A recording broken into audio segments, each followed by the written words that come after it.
Welcome to the ADHD Women's Wellbeing Podcast. I'm Kate Moore-Youssef, and I'm a wellbeing and lifestyle coach, EFT practitioner, mum to 4 kids, and passionate about helping more women to understand and accept their amazing ADHD brains.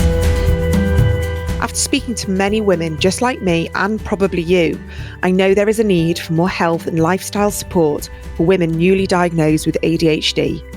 In these conversations, you'll learn from insightful guests, hear new findings, and discover powerful perspectives and lifestyle tools to enable you to live your most fulfilled, calm, and purposeful life wherever you are on your ADHD journey.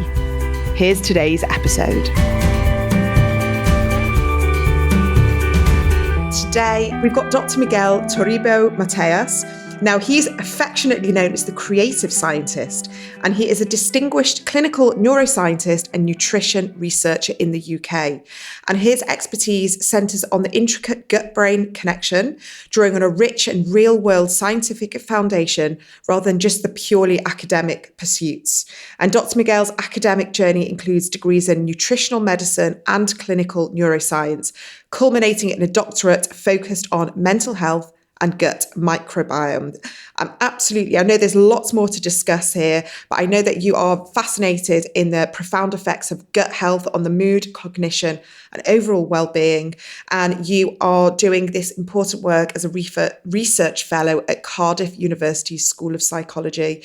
And you have also been diagnosed with ADHD and autism, so you really understand from a very deep personal level how important it is that we include all of this, the dietary, the gut-brain information, all of that in enhancing our life as neurodivergent individuals. So I just want to welcome you to the podcast. I can't wait to get stuck in. Welcome, Dr. Miguel.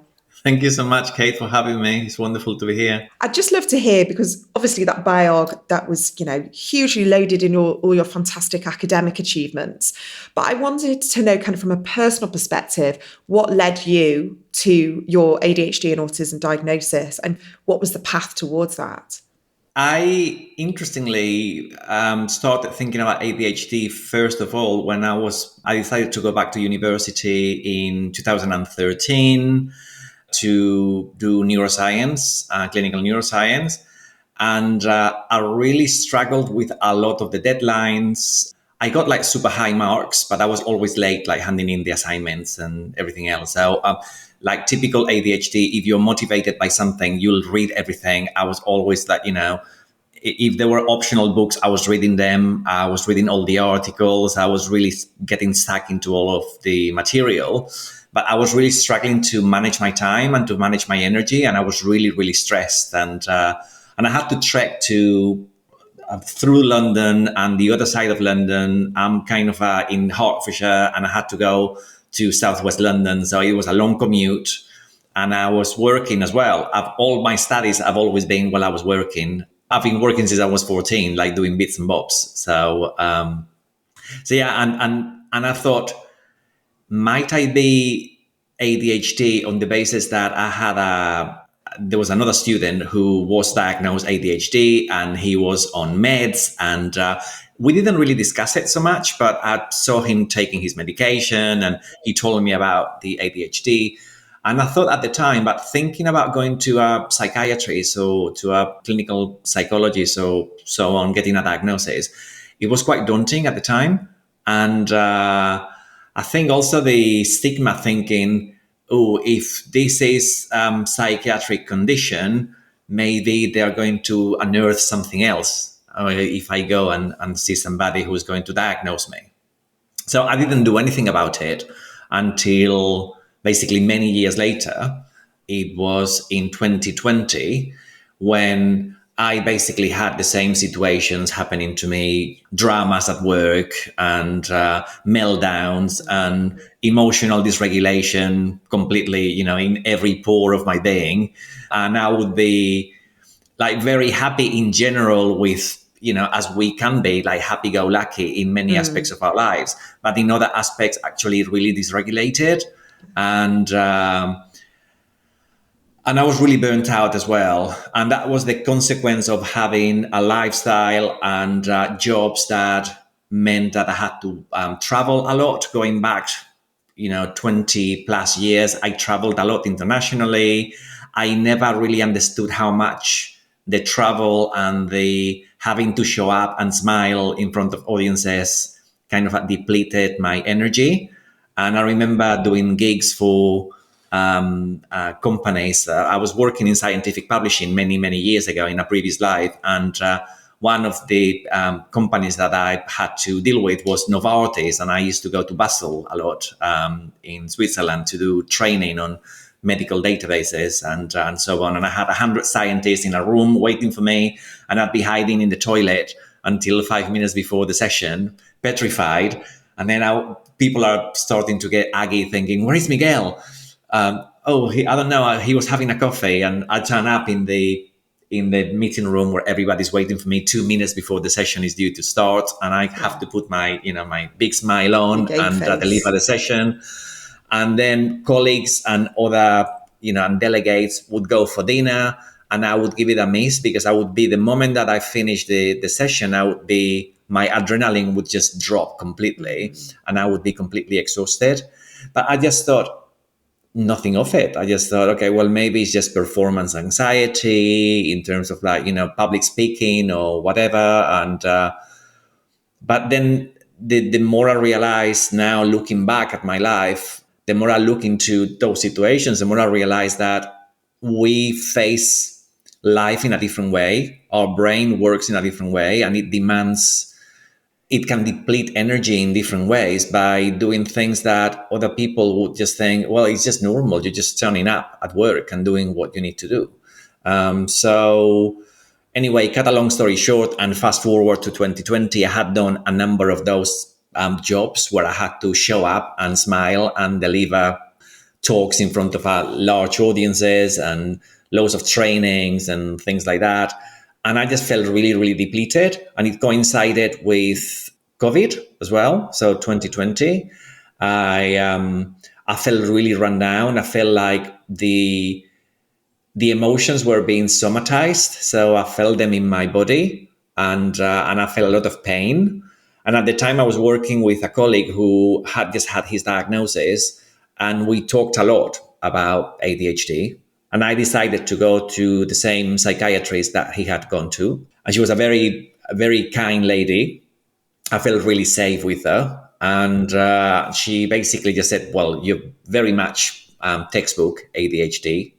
And also we talked about the fact that males, if you are LGBTQ male, may be different because of the intersectionality of it all as well. People with different backgrounds and different life experiences will experience ADHD in different ways. She was very open about talking about things like that. So it was very interesting. And she also said, you have a typical case of social anxiety, which was very strange to me because I thought I was always the life of the party. I partied a lot in my younger years, and I was always the life of the party. I was the one to leave the club, the last of the gang. Everybody would go home and I would stay. And I was always up for a party. So, but was that because there was something else involved and it wasn't just me? I was kind of like masking behind whatever substance or alcohol was involved in that situation. So I didn't have to be the real me. Because thinking back now, thinking of being sober, like I don't even drink anymore. I've been sober for the best part of 2 years now in terms of alcohol.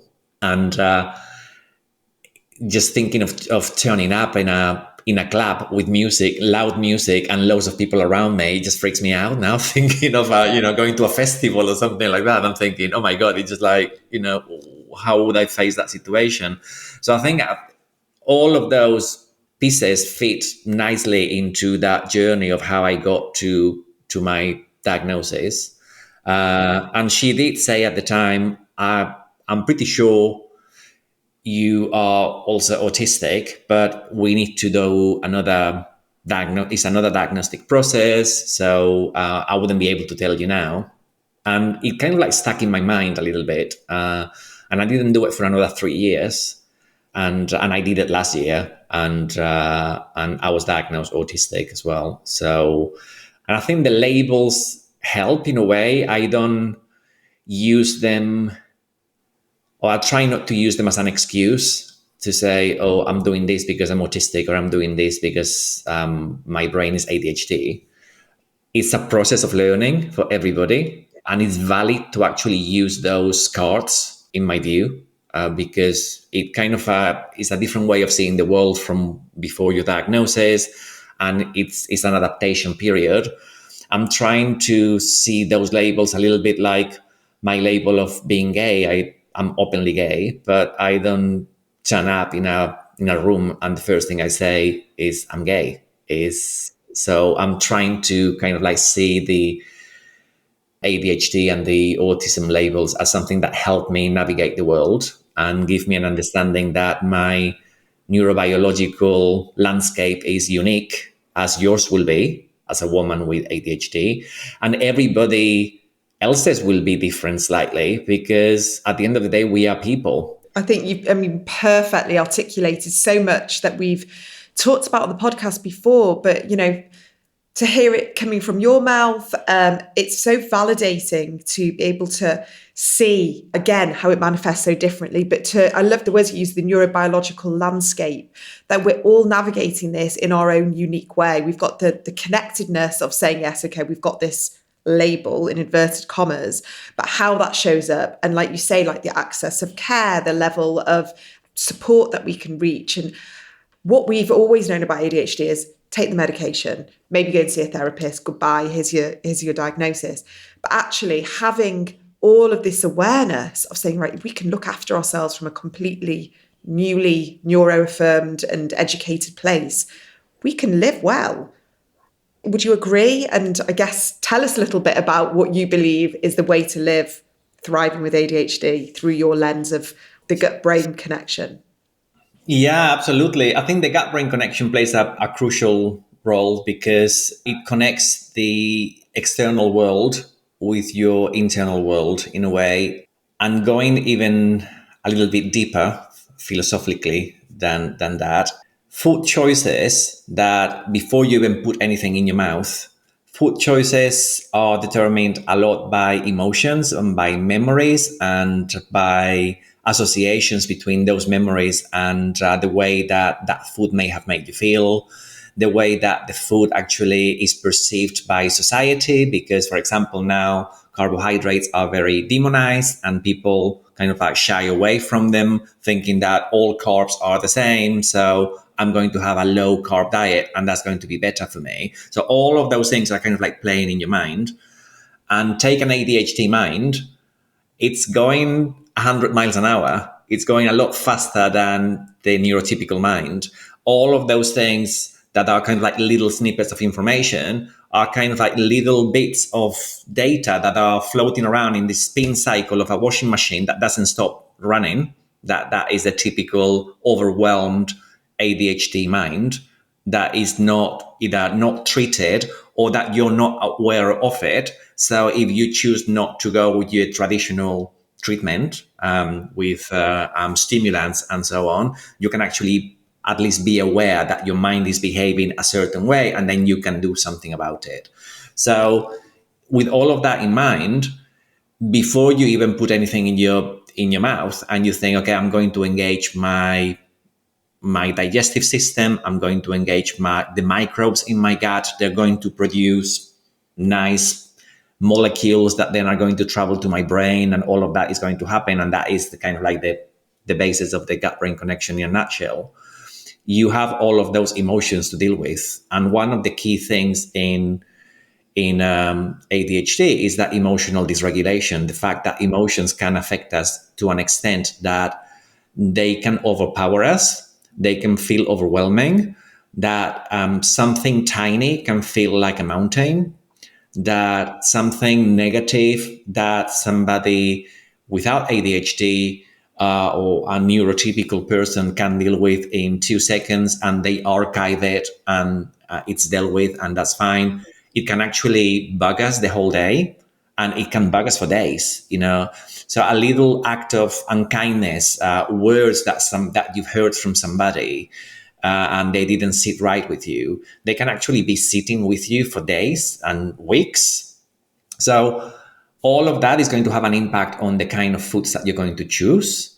And if you go through your life without being mindful that that is the case, then you could actually be you could be drawn to the wrong foods for the wrong reasons in your life. And then you can actually get into unhealthy behaviors for your ADHD as well as for the rest of your body and your brain. So not just ADHD. And what I find that in general, both in the non-ADHD community, but also in the ADHD stroke neurodivergent community, we kind of like try and reduce things quite a lot because it's easier to kind of make sense of nutrition, which is quite complicated if you just think of good things, bad things, the science about this, the science about that, and kind of like build it all like almost like a house of cards in a way that you only need to blow it and it falls down because it needs to work for you. And sometimes the choices that we make we don't make them for the right reasons. So that sounds like a lot.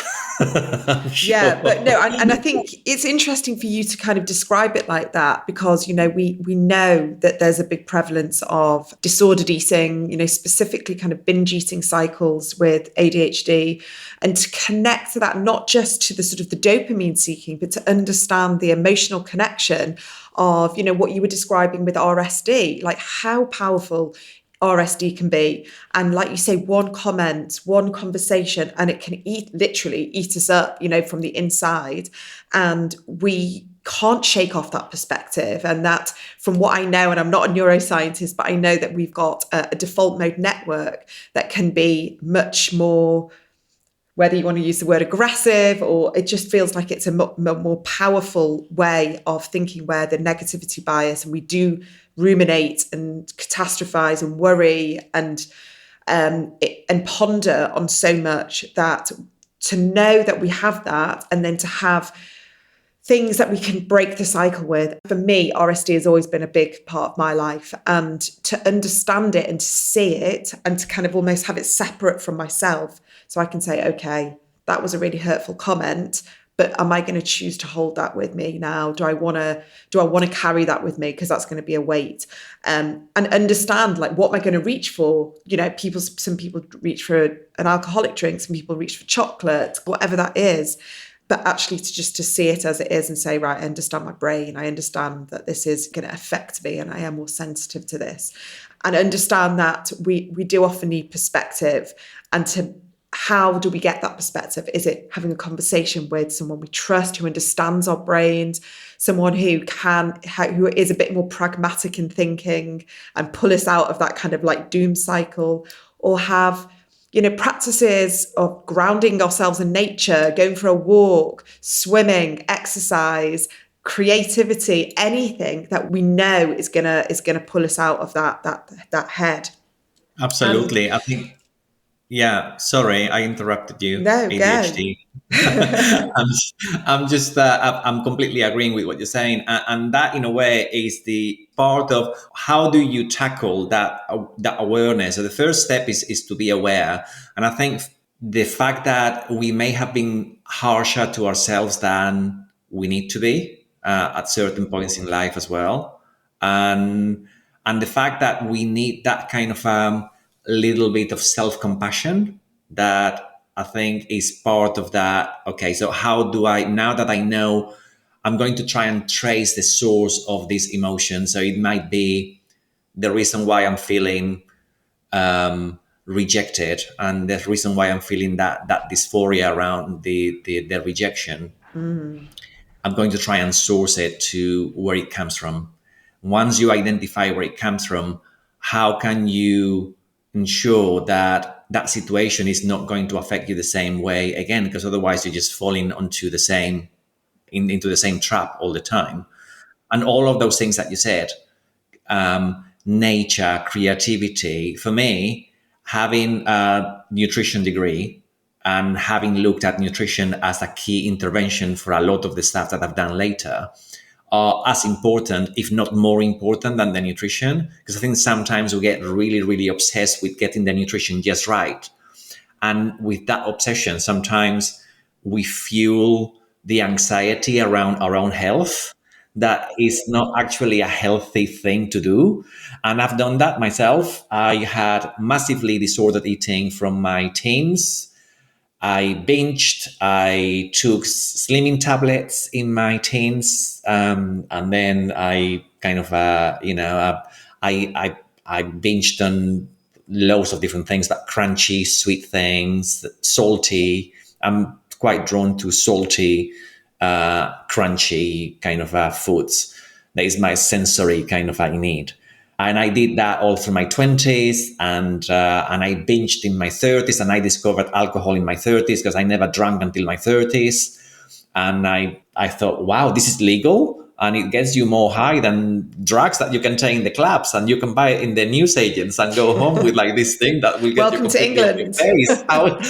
No, how is this possible? So I discovered alcohol, and I thought, wow, this is amazing. So all of those things that you get into, you think, okay, I know that taken out of context, and if you think about the binging, it can be really negative. But when you try to make diets so regimented by saying this is only what I allow myself to eat, you put so many rules in place that it can actually become almost like another eating disorder in itself, because it becomes very orthorexic in a way. It's only allowing yourself to eat the right foods that are going to fit into this regime that has a purpose for health. And that in itself was what orthorexia is. So you only eat it if it's good for you, and you'll get very obsessed about it. And I struggled with that a lot through my 30s, and studying nutrition as well didn't help me with that, because then you hyper focus on what is really good for you. And then I tried so many things. I was vegan for a while, and then I left the vegan and I went keto, and then I left keto and I went paleo, and then I'm gluten free and dairy free, and I've done it all. And now the approach that I'm taking, and that works for me and for a lot of other people that I've worked with, that they decide, okay, well, I have a different journey to yours, but it mimics a lot of the steps, where I've tried so many different things. I've seen so many practitioners. I've tried so many different diets. And in the end, just being mindful of how foods make me feel, and actually just being compassionate and allowing myself to have that little bit of crunch when I need the crunch. Or, like for me, it's popcorn. And I'll binge on popcorn because I think, okay, well, of all of the things that I can binge on, popcorn is probably not going to be the worst thing in the world. So rather than actually have a little bowl, I'll give myself a big bowl. And like when my other half sees me do that, he says, okay, you're stressed, aren't you? And I say, yes, I am. And it's my stress bowl. It's my, it's comfort. And it makes me feel good. I wouldn't want to do it every day, because if I do that, then I'll put on weight, and I don't want to put on weight. So, and I'm trying very hard to implement my exercise routine as well in my daily life, because it helps me feel better mentally as well as physically. Yeah. So it's kind of allowing yourself to be compassionate with yourself, and to think, if I have that popcorn, it doesn't mean that I'm a failure now, and that everything that I'm working towards, which is ideally having a diet that suits me right and makes me feel good and everything else, is not, I've just thrown it all out of the window.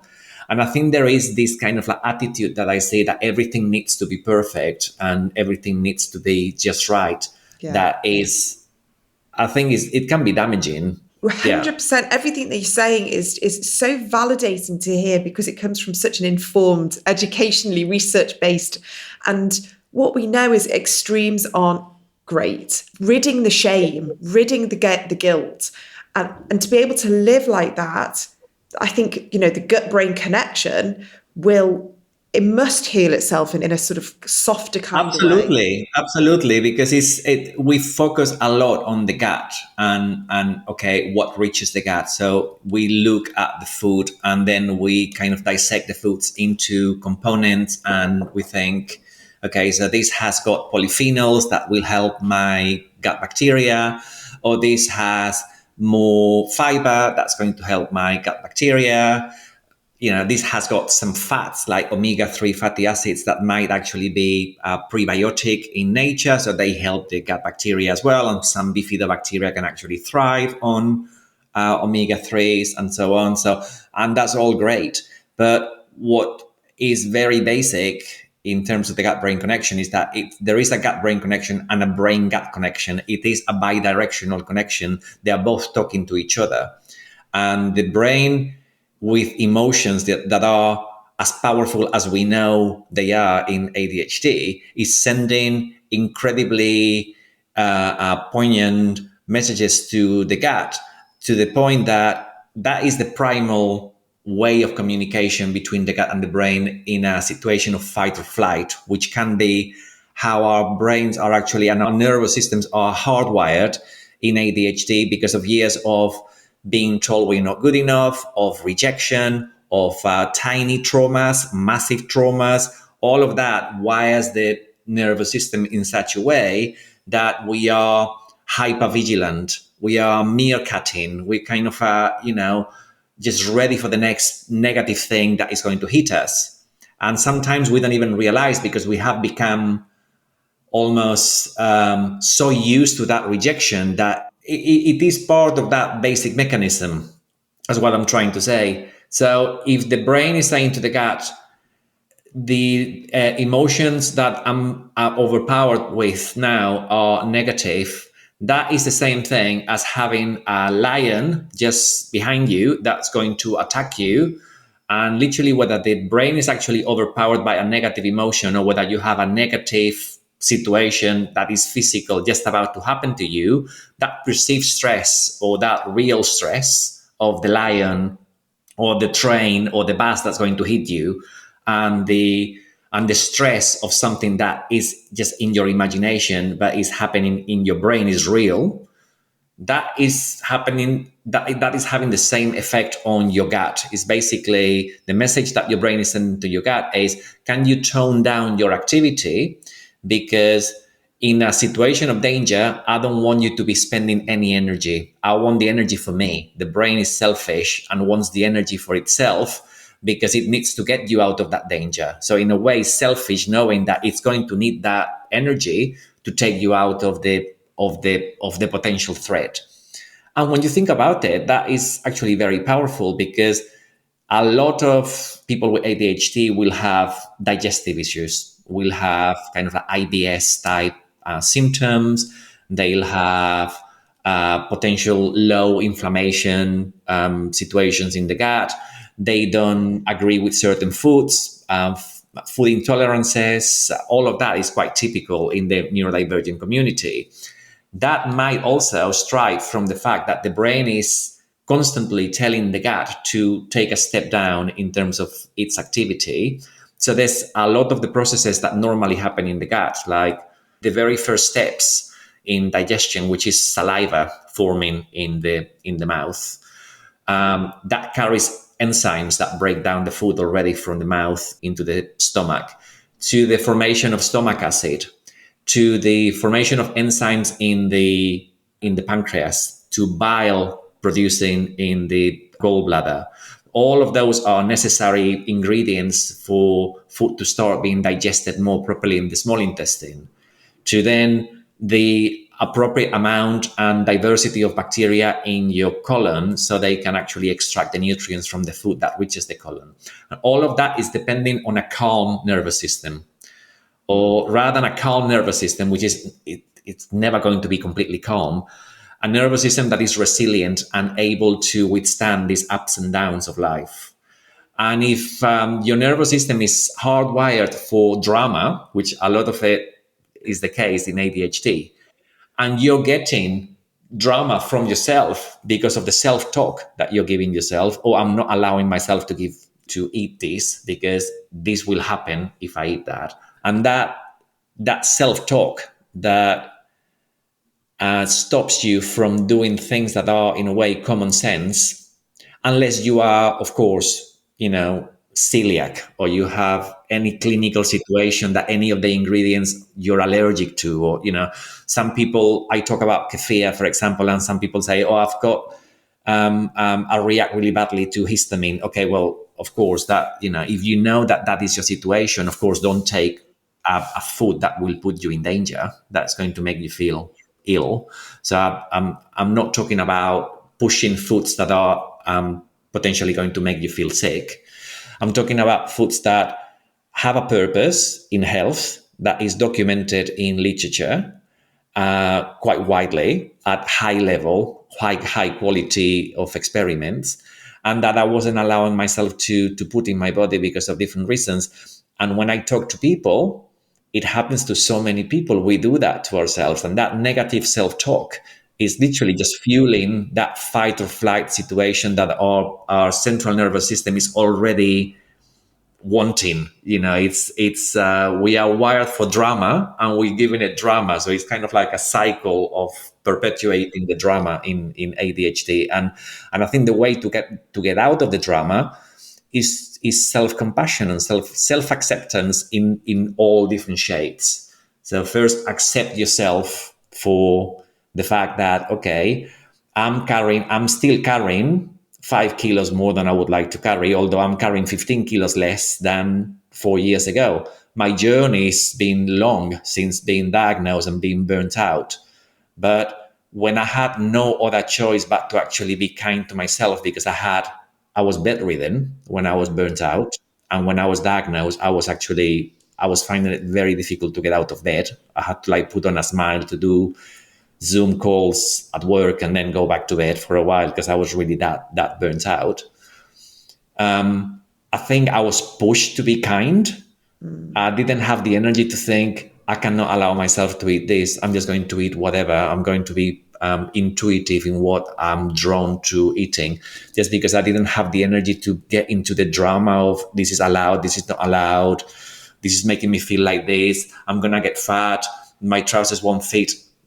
I didn't have the energy to spend thinking about all of that. So in a way that helped me perversely to become more accepting of myself. Yeah. And then you start cultivating that compassion little by little. And we can talk about what brain parts are involved in all of that, but it's fascinating, the whole science of compassion to yourself and to others taps straight into the gut-brain connection and into diminishing inflammation throughout the body and into making you feel better and more hormonally balanced than everything else, because all of that is connected. Hi, so I'm just interrupting today's podcast because I wanted to let you know about some upcoming workshops that I've got happening in June and July, August, actually. So firstly, I want to let you know about my 4-session live Ask Me Anything. Now, this is an opportunity for you to come on live, ask me questions, get some hot seat coaching, really to get some support, whether it's before or after a diagnosis. If you've got any burning questions, anything that you just wanted to ask my advice on or guidance, I'm there. I can't wait to do this. We've got the first one happening on the 27th of June. And this is your opportunity just to come on, meet other like-minded people. You can either send me your question beforehand and I can answer it live, or you can come on camera, or you can just write in the chat. Now, remember that whenever we do these live sessions and you ask a question, that question is always going to be for someone else as well. And, likewise, when someone else asks a question, they are going to always be asking for the collective. And that is what I think is so powerful about this community. We are all dealing with things maybe differently and just different circumstances, but very much with ADHD, we have a lot of common denominators. And that is why I want to do these 4 sessions. There's one in June. It's first one's June the 27th. We've got 2 in July and 1 in August. So these will be recorded and you're able to really just come on and tap into my knowledge. I really want to make this as supportive and affordable as possible. And I just want to let you know about a free webinar I'm doing with my friend, my colleague, Adele Wimsett. She's an ADHD hormonal expert. And what she doesn't know about hormones and ADHD is, really is second to none. And this is happening on July the 9th at 7 p.m. And with the conversation that we're going to be having is about demystifying progesterone and ADHD. So we hear a lot about estrogen and perimenopause, but actually, can we understand the role of progesterone and perhaps slightly negative reputation it's had, especially for those of us who considered ourselves progesterone sensitive. And many of us with neurodivergent minds and nervous systems, we have very much felt that progesterone is sort of the anti-hero in our story. So this is happening on the 9th of July. Now, I know that all this information is very overwhelming, so I'm going to just say, go to my website, ADHDwomenswellbeing.co.uk, and you'll see on the homepage the 2 buttons, and all the information is on there. Now back to today's episode. What I wanted to ask, which includes all of this, is as a neuroscientist, we are rewiring our brains to think different thoughts and maybe to accept that we are going to have these busy brains and we're going to have brains that are going to have this constant kind of conversation loop. And I do believe over time, it takes a while because it's a completely new practice. It's like basically our brains operating in a different way. But over time, that very critical self-talk can dissipate and we can start hearing those sort of more gentle, the softer nudges. And I know we spoke before about maybe embracing more of a feminine energy where perhaps before, and it's not about, gender or sex or anything like this, it's understanding that the doing energy was more masculine and the productivity and, external validation and, showing people how great you are with all these academic achievements, not you personally, but just all of us wanting to kind of just keep going on this treadmill, the burnout kicks in and we just literally crash. We can't do anything.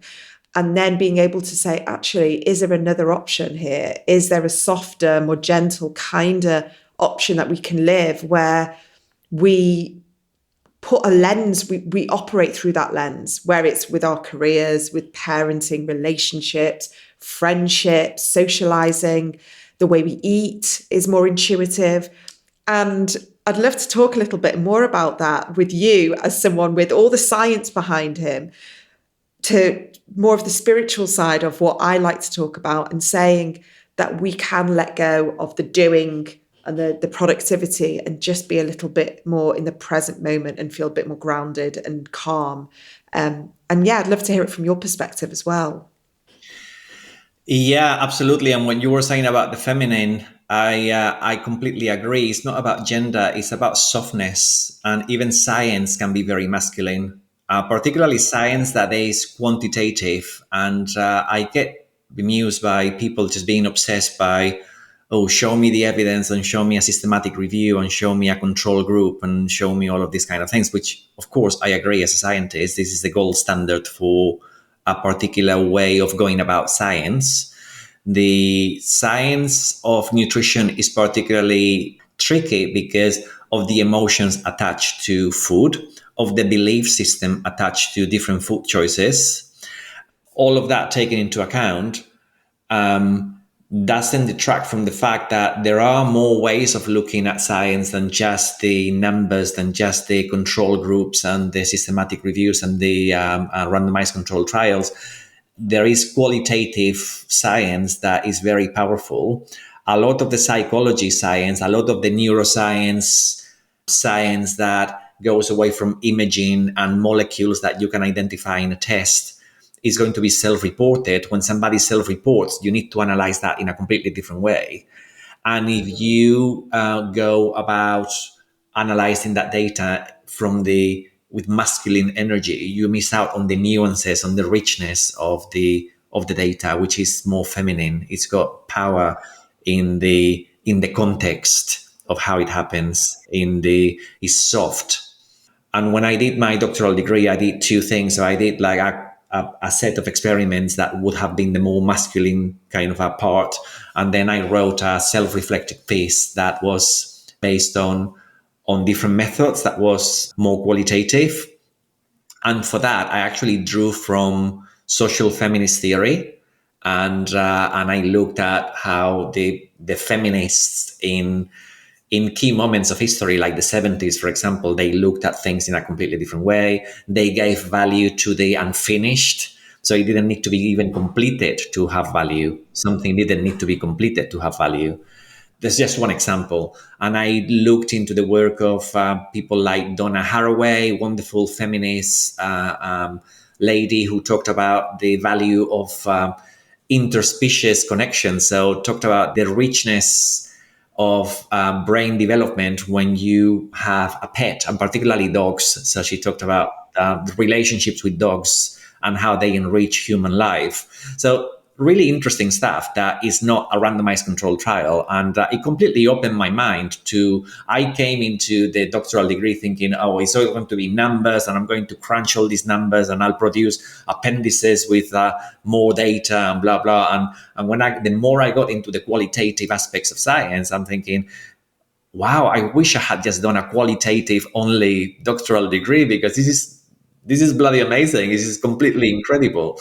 And there's a lady called Audre Lorde, who was Black. She was born half blind and a very weak baby in Harlem, in New York, in the 30s, in the middle of the Big Depression.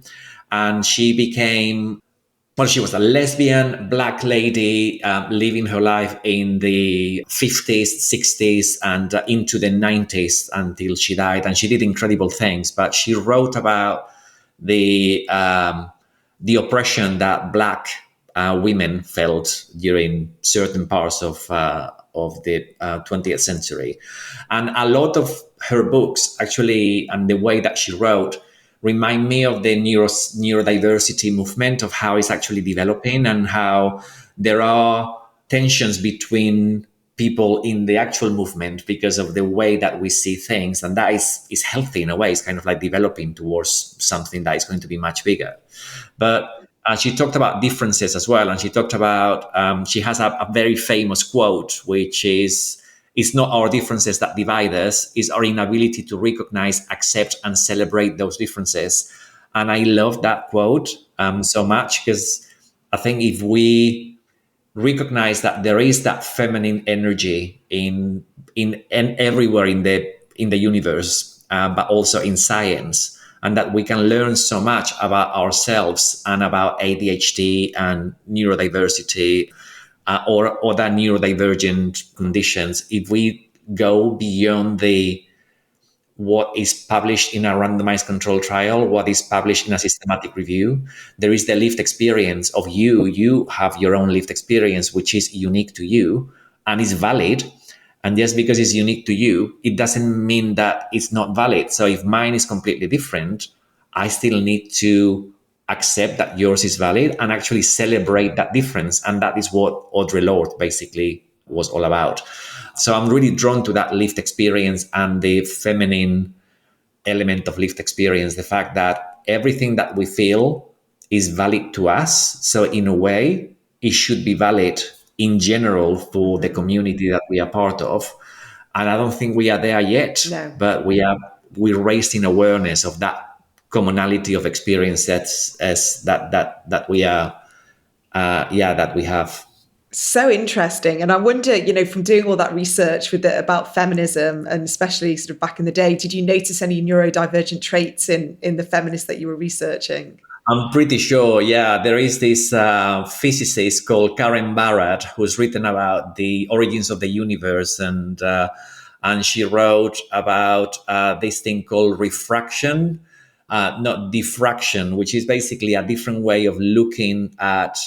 It's a philosophical concept. It's a different way of looking at how it stems from how light actually reflects on objects and it goes into different places. But she used it as a way to talk about how anything in life can actually be a departure point according to how it's almost like comparing how light reflects in a mirror and then it goes into different directions, how you can start a discussion about any particular topic by not just always looking at the same departure point, but using any of the points that the light has been reflected to as the departure point. And she has other wacky kind of concepts like that. And I thought that to me sounds very ADHD, kind of like autistic kind of thinking, like very out of the box kind of way of thinking. Yeah. There's a school of thought that Agatha Christie was ADHD. So you sort of hear about these pioneering, women, strong women, doing incredible things throughout history. And you kind of think, I wonder if that wasn't the drive, the ADHD drive, or the autism, where we're sort of hyper-focused on a passion subject or something like that, where it's just fascinating because there's so many different ways of looking at all of this. But I'm so glad that you can validate a lot of what the listeners are probably thinking is our lived experience is our lived experience. And sometimes the science isn't there. We know, especially with women right now, the science isn't there to back up so many of the hormonal issues, the women's health issues, the gut problems, the autoimmune problems, all the different things that women have experienced and gone through, and doctors have sort of dismissed and gaslit us about.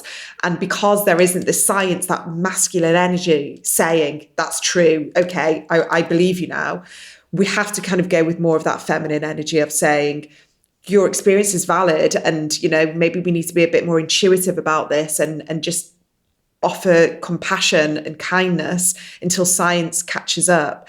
And that's so much of the work that I've been doing, that I'm not a scientist in any way, but the more I speak to people like yourself who have embedded themselves in the sort of the science community, it's just substantiating what so many of us have known for so long. I just want to thank you so much. It's been absolutely fascinating. So much information here, and we've probably not even scratched the surface. But if anyone's listening right now and thinking, I'd love to work with you or hear more from you about your work, tell me what's going on for you right now. So I have a course that is available now. It's called Thrive with ADHD. And a lot of what we have talked about is in the course, from a neuroaffirming way of looking at ADHD as a neurotype, as a unique neurobiological landscape, as I was saying in the beginning, to nutrition. There is 7 modules on the course, and you can take it as you go, basically at your own pace. It's recorded, but once you sign up, you have access to me as well, and you can ask me questions and so on. And there is also a discussion group that you can join and contribute to. There is ample information on the gut-brain connection in relationship to ADHD. And the way that I've gone about it is by looking at the neurobiology of it all. So I think knowledge can be very empowering. Some of the feedback that I've had is that I would say that it goes with that feminine energy. And that makes me happy because, of course, there is a lot of science behind everything that is in there. And I haven't made anything up. When I'm talking about mindful eating, it's all about the science of intuitive eating, which is really well reported in literature.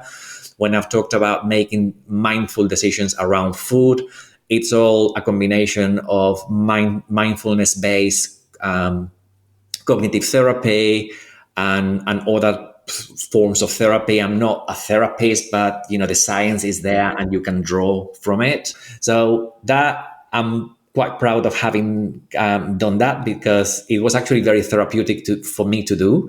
And I really enjoyed putting it together. It's available now on my website. Also, I'll give you a code, so people who want to sign up, they can get a discount as well. So there is that. And then I'm doing the equivalent in a book.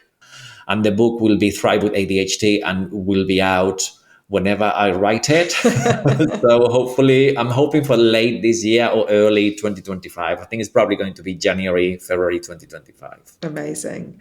Well, so much fantastic information there, and the course sounds incredible. So I will make sure that we get all the information in the show notes. And thank you so much, Dr. Miguel, for sharing your knowledge and your personal insights, and look forward to catching up again very soon. Thank you so much, Kate. Thanks so much for having me. I really hope you enjoyed this week's episode. If you did and it resonated with you, I would absolutely love it if you could share on your platforms, or maybe leave a review and a rating wherever you listen to your podcasts. And please do check out my website, adhdwomenswellbeing.co.uk, for lots of free resources and paid for workshops. I'm uploading new things all the time, and I would absolutely love to see you there. Take care, and see you for the next episode.